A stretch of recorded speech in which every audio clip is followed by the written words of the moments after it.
Hello बच्चों, welcome to excellent academy Kuradi. Excellent academy Kuradi में आपका बहुत बहुत स्वागत है। आज की इस वीडियो में एचएससी 12th क्लास फिजिक्स का chapter 2 mechanical properties of fluid. तो मैकेनिकल प्रॉपर्टीज ऑफ फ्लूइड का जो टॉपिक है आज का वो है pascal law and its application. Pascal law क्या होता है और उसके एप्लीकेशन क्या होता है, उसके बारे में आज हम डिस्कस करने वाले हैं। ठीक है, तो पास्कल लॉ और इसके एप्लीकेशन देखने के पहले मेरी आपसे रिक्वेस्ट है कि प्लीज हमारे चैनल एक्सीलेंट एकेडमी कुराडी को लाइक्स करें, शेयर करें, सब्सक्राइब भी करें। और ये वीडियो देखने के बाद में अगर आपको ऐसा लगता है कि सच में हमको बहुत अच्छे से समझ में आया, हमको इसका बेनिफिट मिला, तो प्लीज कमेंट सेक्शन में हमको बताएं कि आपको वीडियो कैसा लगा। तो चलो स्टार्ट करते हैं पास्कल लॉ। तो पास्कल लॉ क्या होता है, इस पे पास्कल लॉ पे ऐसा क्वेश्चन आ सकता है कि स्टेट पास्कल लॉ को स्टेट करो, गिव इट्स एक्सपेरिमेंटल प्रूफ, इसका एक्सपेरिमेंटल प्रूफ दो। ऐसा क्वेश्चन बोर्ड के एग्जाम में आ सकता है। पास्कल लॉ, तो पास्कल लॉ की स्टेटमेंट क्या है कि पास्कल लॉ स्टेट करता है कि pressure applied at any point of enclosed fluid at a rest, मतलब ये जो फ्लूइड है, ये कंटेनर है, इस कंटेनर में ये क्या है, फ्लूइड है। ये फ्लूइड क्या है, इनक्लोज है। तो इस फ्लूइड के किसी भी पॉइंट पे अगर आप प्रेशर अप्लाइड करते हो, मतलब समझो यहां मैंने प्रेशर अप्लाइड किया तो ये ट्रांसमिटेड होगा, मतलब ये जो प्रेशर अप्लाई किया तो ये ट्रांसमिटेड होगा equally every part of liquid. इस लिक्विड के एवरी पार्ट पे, इस लिक्विड के एवरी पार्ट पे फ्लूइड क्या होगा, ट्रांसमिट होगा। अगर मैं यहाँ प्रेशर अप्लाई करता हूं तो वो प्रेशर इस लिक्विड के एवरी पार्ट पे क्या होगा, ट्रांसमिटेड होगा। And also on walls of container, इस कंटेनर के वॉल्स के ऊपर भी ट्रांसमिट होगा। तो बहुत आसान स्टेटमेंट है कि पास्कल लॉ स्टेट करता है कि pressure applied at any point of enclose fluid at a rest, ये फ्लूइड रेस्ट है, ये इनक्लोज है एक कंटेनर के अंदर, तो किसी भी पॉइंट पे आप अगर प्रेशर अप्लाई करते हो तो वो इक्वली ट्रांसमिटेड होगा एवरी पार्ट ऑफ लिक्विड के एवरी पार्ट के ऊपर और आल्सो वॉल ऑफ कंटेनर। और इस पास्कल लॉ के बहुत सारे एप्लीकेशन है। इसी कंसेप्ट का यूज करके हम एक कार को उठा सकते हैं, ठीक है, हेवी बॉडी को उठा सकते हैं। गाड़ी जो वेरी फास्ट स्पीड में मूव होती है तो उसको हम रोक सकते हैं। ठीक है, हम डायरेक्ट अपने हाथों से तो कोई गाड़ी मूव हो रही है एकदम फास्टली, उसको रोक नहीं सकते। अब कोई बहुत बड़ी बॉडी है तो उसको हम अपने हाथों से उठा नहीं सकते, लेकिन पास्कल लॉ का यूज करके हम वो सब कुछ कर सकते हैं। बहुत बड़ी हेवी बॉडी को उठा सकते हैं, जो फास्ट मूविंग कार है उसको एट अ टाइम स्टॉप कर सकते हैं, उसकी स्पीड स्लो कर सकते हैं। तो ये पास्कल लॉ बहुत इंपॉर्टेंट है, इसके जब हम एप्लीकेशन पढ़ेंगे तब हम वो देखेंगे। ठीक है, तो अब इसका एक्सपेरिमेंटल प्रूफ कि सच में, अब इसका एक्सपेरिमेंटल प्रूफ देखेंगे। एक्सपेरिमेंटल प्रूफ में क्या देखेंगे, सच में यहां प्रेशर लगाएंगे तो प्रेशर इक्वली डिस्ट्रीब्यूट होगा कि नहीं होगा, इसका हम एक्सपेरिमेंटल प्रूफ देखेंगे। तो एक्सपेरिमेंटल प्रूफ देखने के लिए, एक्सपेरिमेंटली प्रूफ करने के लिए हम कंसिडर करेंगे एक वेसल। तो एक हमने वेसल कंसिडर कर दिए विथ 4 आर्म्स। इसकी 4 आर्म से देखो, एक आर्म से, एक आर्म से, एक आर्म से, एक, तो ऐसे 4 आर्म से A B C and D. तो ये होगी ए आर्म, ये होगी बी आर्म, ये होगी सी आर्म और ये होगी D arms. Fitted with frictionless water tight piston. यहाँ पे ये फ्रिक्शनलेस, ये पिस्टन है, ये पिस्टन है, ये वाटर टाइट फ्रिक्शनलेस पिस्टन है। विथ इनकॉम्प्रेसिबल फ्लूइड, यहाँ पे जो फ्लूइड है वो इनकॉम्प्रेसिबल है। अब इनकॉम्प्रेसिबल फ्लूइड मतलब हम वाटर कंसीडर कर सकते हैं। As shown in figure given, तो यहाँ पे इस फिगर गिवन में हमको दिख रहा है। तो हमने क्या कंसीडर कर दिया, एक वेसल जिसकी 4 आर्म है ए बी सी डी, जिसके अंदर क्या फिटेड है, तो फ्रिक्शनलेस वाटर टाइट पिस्टन, और यहाँ पे फिल्ड है, कैसे फिल्ड है ये कंटेनर, ये वेसल कैसे फिल्ड है, तो इनकॉम्प्रेसिबल फ्लूइड जो फिगर में दिख रहा है। अब let area of cross section a b and c, मतलब इस ए बी सी और डी का जो एरिया ऑफ क्रॉस सेक्शन है, तो इसका एरिया ऑफ क्रॉस सेक्शन ए है। अब इसका डबल ये है बी का एरिया ऑफ क्रॉस सेक्शन, और उसका मतलब इस ए का ट्रिपल टाइम्स सी का cross section, area of cross section है। देखो ये थोड़ा छोटा है, ये बड़ा है, ये उससे बड़ा है, और ये जो डी आर्म का जो एरिया ऑफ क्रॉस सेक्शन है, इस ए आर्म के एरिया ऑफ क्रॉस सेक्शन से आधा है। ठीक है, अब बात करते हैं ये फोर्स F इज अप्लाइड। अब अपने को प्रेशर लाना है तो प्रेशर लाने के लिए हमको फोर्स अप्लाई करना पड़ेगा, क्योंकि फोर्स पर यूनिट एरिया जब हम इस आर्म के पिस्टन को फोर्स लगाएंगे उसके पर यूनिट एरिया पे, तो यहाँ पे इस लिक्विड के ऊपर, इस फ्लूइड के ऊपर, इस पॉइंट पे प्रेशर आएगा। ओके, तो ये force F is applied on a piston A, the pressure exerted on a liquid, तो लिक्विड के ऊपर इस पॉइंट पे प्रेशर आएगा F/A। तो इट इज ऑब्जर्व दैट, तब हमने ऑब्जर्व किए कि अदर 3 पिस्टन, हमने ऑब्जर्व किए एक्सपेरिमेंटली कि अदर 3 पिस्टन ने बी, सी और डी के जो पिस्टन है मूव आउटवर्ड। सिंपल सी बात है, ये आउटवर्ड मूव होगी। In order to keep these 3 pistons B, C, D in their original position, forces 2F, 3F, F/2 respectively are required to applied on a piston। तो मतलब यहां पे मैंने फोर्स लगाया, फोर्स पर यूनिट एरिया पे, तो यहां पे इस लिक्विड के ऊपर प्रेशर आया, तब हमने ऑब्जर्व किया कि ये पिस्टन आउटवर्ड मूव होने लगे, मतलब बाहर की ओर जाने लगे, लेकिन मुझे उनको ओरिजिनल पोजीशन में रखना था। तो मैंने यहाँ पे F फोर्स लगाया था, तो ये क्या होगा, ये बाहर की ओर जाएंगे, तो बाहर की ओर न जाना चाहिए, उनको ओरिजिनल पोजीशन पे रखने के लिए मैंने यहाँ पे F फोर्स लगाया था। तो इसका एरिया डबल है, तो मुझे ट्वाइस ऑफ फोर्स, अब एक्सटर्नल फोर्स लगाना पड़ेगा उसको ओरिजिनल पोजीशन पे रखने के लिए। इसका एरिया थ्राइस टाइम 3 है, तो मुझे 3 टाइम्स फोर्स, यहाँ के फोर्स से 3 टाइम फोर्स, एक्सटर्नल फोर्स मुझे लगाना पड़ेगा उसको ओरिजिनल पोजीशन पे रखने के लिए। ये जो इसका जो एरिया है डी आर्म्स का, इस आर्म से आधा है, इसलिए मुझे यहाँ पे जो फोर्स लगाया था उसका आधा फोर्स मुझे लगाना पड़ेगा इसको ओरिजिनल पोजीशन में रखने के लिए, इसका पिस्टन ओरिजिनल पोजीशन पे रखने के लिए। ठीक है, तो बात समझ में आई कि यहाँ पे जो फोर्स लगा है तो उस वजह से ये सब मूव होने लगे आउटवर्ड, इनको ओरिजिनल पोजीशन पे रखने के लिए मुझे एक्सटर्नल फोर्स लगाना पड़ा 2F, 3F और F/2 respectively, required to apply on piston पे लगाना पड़ा। अब देयरफॉर प्रेशर, अब एक्सटर्नल फोर्स लगाएंगे तो यहाँ पे भी प्रेशर आएगा, इस आर्म पे भी प्रेशर आएगा, इस आर्म पे भी प्रेशर आएगा, इस आर्म पे भी प्रेशर आएगा, तो वो प्रेशर इस प्रेशर के इक्वल होना चाहिए, तभी अपनी स्टेटमेंट क्या हो पाएगी, प्रूव हो पाएगी। तो चलो, therefore pressure on a piston B, pressure piston B के ऊपर, पिस्टन सी के ऊपर, पिस्टन डी के ऊपर क्या क्या आएगा। तो ऑन बी के ऊपर आपको पता है प्रेशर का फार्मूला, प्रेशर एट बी, तो फोर्स पर यूनिट एरिया मतलब 2F/2 ये होगा, तो 2 से 2 कैंसल, F/A आया। सी पे करेंगे तो फोर्स पर यूनिट एरिया, तो यहाँ पे फोर्स 3F था, एरिया 3A था, 3 से 3 कैंसल, F/A। अब प्रेशर ऑन डी, तो PD क्या होगा, F/2 अपॉन में A/2, तो बाय 2 से बाय 2 कैंसिल, तो F/A।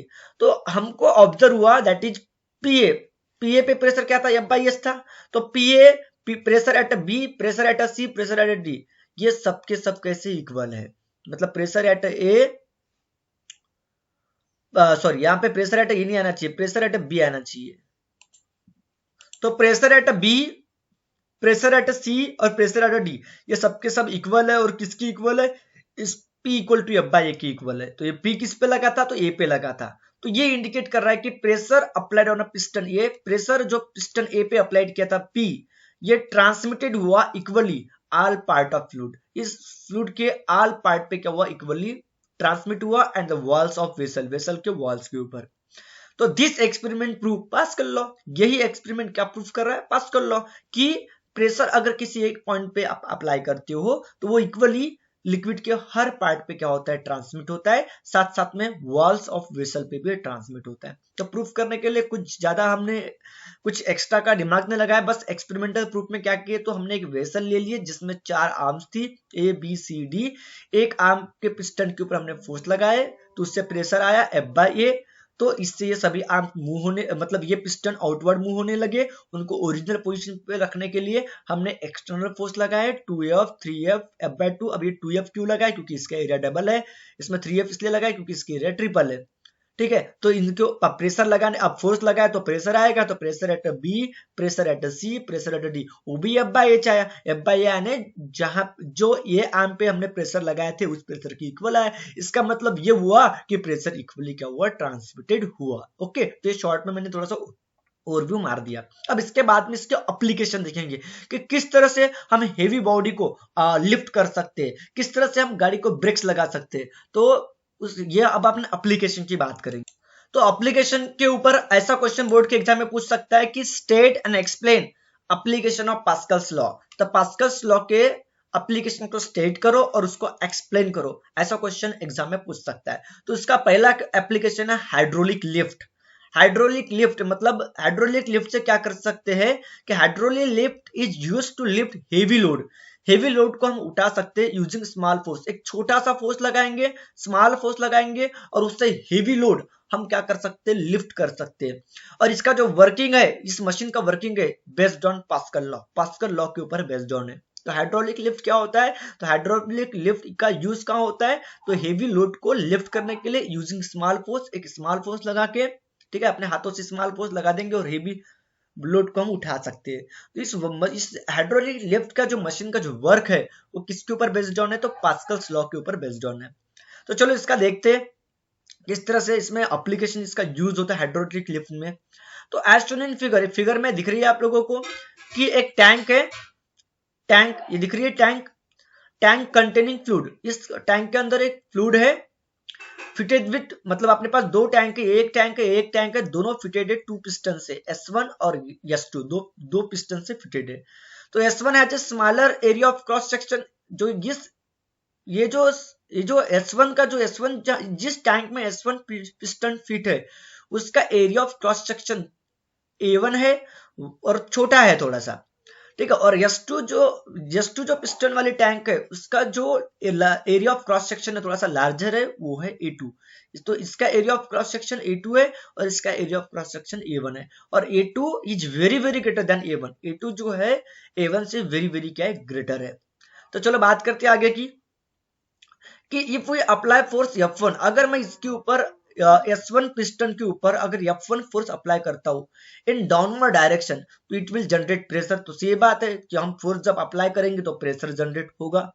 तो प्रेशर क्या जनरेट होगा, F1 बाई A1, क्योंकि प्रेशर का फार्मूला होता है force per unit area.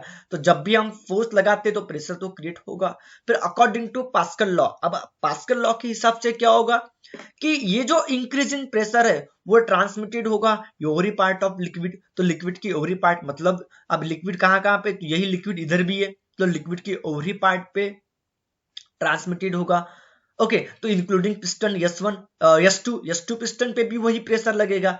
That is pressure क्या होगा, वही प्रेशर कौन सा, F1 by A1 piston S2 पे भी लगेगा, एक्सर्टेड होगा पिस्टन S2 पे, ठीक है। तो इस पे जो फोर्स लगेगा वो अपवर्ड लगेगा। Therefore upward force F2 on a piston S2 is given by. तो यहाँ पे जो फोर्स लगेगा अपवर्ड लगेगा।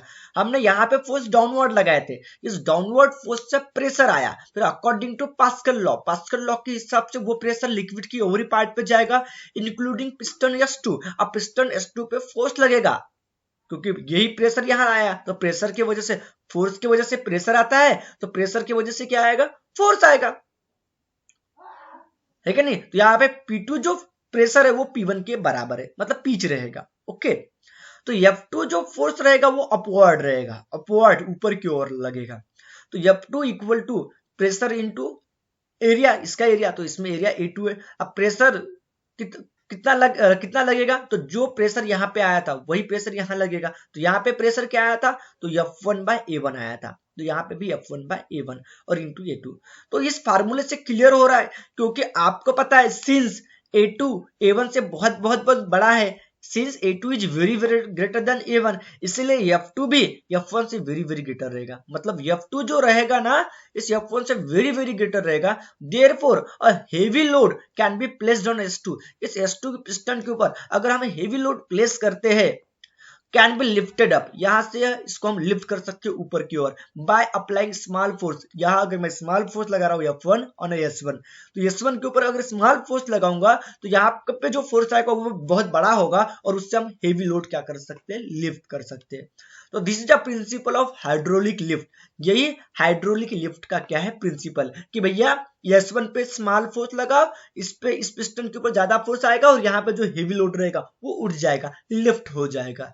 तो इस तरह से यह हाइड्रोलिक लिफ्ट का कंसेप्ट आपको समझ में आया होगा, मैं ये उम्मीद करता हूं, ठीक है। इसके बाद में नेक्स्ट एप्लीकेशन देखेंगे, वो है हाइड्रोलिक ब्रेक्स का। हाइड्रोलिक ब्रेक्स क्या होता है, अब बात करेंगे हाइड्रोलिक ब्रेक्स। तो हाइड्रोलिक ब्रेक्स क्या होता है?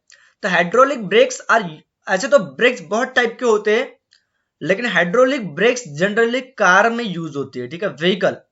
तो hydraulic brakes are use to slow down और stop vehicle in a motion.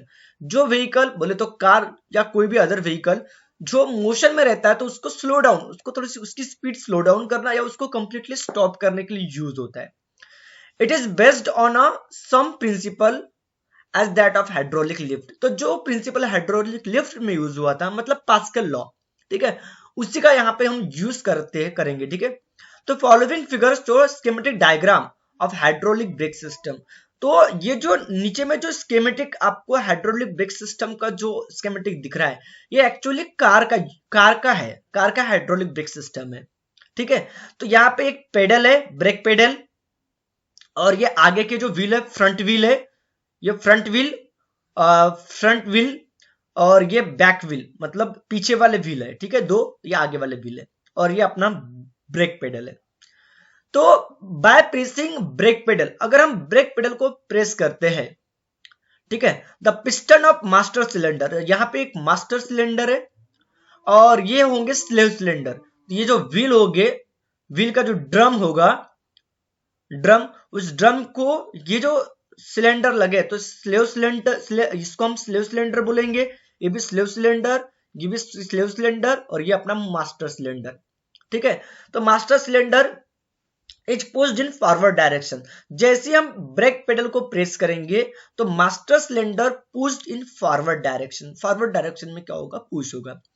As a result piston in slave cylinder. अब हम जैसे ब्रेक पेडल को प्रेस करेंगे तो पिस्टन मास्टर सिलेंडर का जो पिस्टन है वो क्या होगा, पुश फॉरवर्ड डायरेक्शन। तो इससे रिजल्ट क्या मिलेगा कि जो पिस्टन जो रहेगा स्लेव सिलेंडर, मतलब ये जो स्लेव सिलेंडर है उनका जो पिस्टन होगा, ये वाला पिस्टन, ठीक है, स्लेव सिलेंडर का, which has much larger area of a cross section as compare to master cylinder. तो मास्टर सिलेंडर का जो पिस्टन का जो क्रॉस सेक्शन एरिया, उससे इनका जो क्रॉस सेक्शन एरिया होगा स्लेव सिलेंडर का, वो कैसा होगा, थोड़ा बड़ा होगा, ठीक है। तो वो भी फॉरवर्ड डायरेक्शन में मूव होंगे, so as to maintain oil volume of oil constant. मतलब ऑयल, जो ऑयल है, आपको पता है ये जो होता है, ये फ्लूइड ऑयल जो होता है, ये एक्चुअली आपका यहाँ पे जो हाइड्रोलिक जो फ्लूइड होता है वो एक्चुअली ऑयल होता है, आप बोलते हैं ब्रेक ऑयल, तो यहाँ पे ब्रेक ऑयल होता है। तो ब्रेक ऑयल का जो वॉल्यूम है वो कांस्टेंट मेंटेन करने के लिए ये जो पिस्टन है, स्लेव सिलेंडर के जो पिस्टन है फॉरवर्ड मूव होगा, आगे की ओर मूव होंगे, ताकि ये जो इसका वॉल्यूम है वो कांस्टेंट हो सके। क्योंकि हम इधर से प्रेस किए तो ये लिक्विड भी तो आगे बढ़ेगा ना, तो ये जो स्लेव सिलेंडर के जो पिस्टन है वो आगे की ओर क्या करेंगे, मूव करेंगे, इसका वॉल्यूम मेंटेन करने के लिए, ठीक है, maintain the volume of oil constant. अब slave piston push the friction pads against the rotating disc. अब ये जो स्लेव सिलेंडर के जो पिस्टन है आगे की ओर होगे तो वहां पे होगी डिस्क। अब डिस्क रोटेटिंग डिस्क के ऊपर, रोटेटिंग डिस्क के, अब डिस्क जो रोटेट हो रही है उसके पैड के अगेंस्ट में फ्रिक्शन पैदा करेंगे। मतलब ये जो स्लो पिस्टन जो है उस रोटेटिंग डिस्क के ऊपर फ्रिक्शन पैदा करेंगे, which is connected two wheel. और वो डिस्क किससे कनेक्टेड होती है, व्हील से। तो जिसके वजह से मूविंग व्हीकल एक तो स्लो डाउन, उसकी स्पीड एक तो स्लो डाउन हो जाएगी, एक तो स्टॉप हो जाएगा। मतलब ये जो हमने स्लो सिलेंडर की जो पिस्टन है वो फॉरवर्ड की ओर, आगे की ओर मूव हुए, तो उन्होंने फ्रिक्शन पैदा किए रोटेटिंग डिस्क के ऊपर। और वो रोटेटिंग डिस्क किससे कनेक्टेड होते हैं, व्हील से कनेक्टेड होते हैं, गाड़ी के व्हील जो होते हैं, चक्के, उससे कनेक्टेड होते हैं, जिसके वजह से उस फ्रिक्शन आने के वजह से व्हीकल जो होता है उसकी स्पीड स्लो हो जाती है, एक तो वो स्टॉप हो जाता है, ठीक है। अब ऐसा क्यों होता है, यहाँ पे जो फोर्स होता है, मतलब यहाँ पे हमने फोर्स लगाया, यहाँ पे फोर्स लगाया F1, इधर फोर्स F2 आएगा, तो F2 F1 से बड़ा होना चाहिए, तो चेक करते हैं। अब मास्टर सिलेंडर का जो एरिया होता है, smaller area of cross section होता है A1 compare to A2 of the slave cylinder. Slave cylinder का जो एरिया होता है, एरिया ऑफ क्रॉस सेक्शन, उससे छोटा होता है मास्टर सिलेंडर का एरिया ऑफ क्रॉस सेक्शन, ठीक है। विच जनरेट प्रेशर, यहाँ पे हमने फोर्स लगाया, पेडल पे फोर्स लगाया, तो फोर्स स्मॉल फोर्स लगाया तो वहां पे प्रेशर जनरेट हुआ F1 by A1। तो this pressure is transmitted the system, ये जो प्रेशर यहाँ पे जनरेट हुआ वो पूरे सिस्टम पर ट्रांसमिटेड होगा अकॉर्डिंग टू पास्कल लॉ। तो यहाँ पे लिखना पड़ेगा अकॉर्डिंग टू पास्कल। तो अकॉर्डिंग टू पास्कल लॉ के हिसाब से यहाँ पे जो प्रेशर जनरेट हुआ वो ट्रांसमिटेड हुआ। तो the force F2 on slave cylinder, तो स्लेव सिलेंडर के ऊपर फोर्स आएगा क्योंकि हमने यहाँ प्रेशर लगाया, तो वो प्रेशर यहाँ जाके आया, तो प्रेशर की वजह से क्या आता है, फोर्स आता है। तो फोर्स जो रहेगा तो प्रेशर इंटू A2 रहेगा। तो यहाँ का एरिया A2 है, प्रेशर वही जो हमने ट्रांसमिट किए। तो प्रेशर का फार्मूला क्या होता है, F बाई ए, तो यहाँ पे F1 बाई A1 आएगा।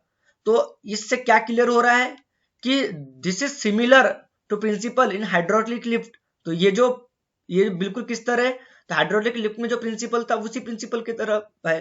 तो since A2 area A2 greater than A1 से ग्रेटर है, इसलिए F2 जो रहेगा वो भी ग्रेटर रहेगा F1 से। तो इसका मतलब क्या होगा कि small force applied on a brake pedal पे अगर हम स्मॉल फोर्स लगाते हैं तो कन्वर्ट होता है लार्ज फोर्स में कन्वर्ट होता है, जो फ्रिक्शन क्रिएट करता है, फ्रिक्शनल फोर्स में क्रिएट होता है, जिससे व्हीकल की स्पीड स्लो डाउन हो जाती है या स्टॉप हो जाती है। तो यही मैकेनिज्म है हाइड्रोलिक ब्रेक्स का, ठीक है। तो पास्कल लॉ के बहुत ज्यादा इंपॉर्टेंट एप्लीकेशन है। हेवी लोड को हम लिफ्ट कर सकते हैं, जो फास्ट मूविंग व्हीकल है उसको स्टॉप कर सकते हैं, उसकी स्पीड को हम स्लो डाउन कर सकते हैं, ठीक है। तो आपको अगर ये वीडियो बहुत अच्छे से समझ में आया होगा तो प्लीज कमेंट सेक्शन में बताएं कि आपको वीडियो कैसा लगा। ओके, तो तब तक के लिए गुड बाय। नेक्स्ट वीडियो में हम नेक्स्ट टॉपिक देखेंगे, न्यू टॉपिक देखेंगे न्यू एनर्जी के साथ में।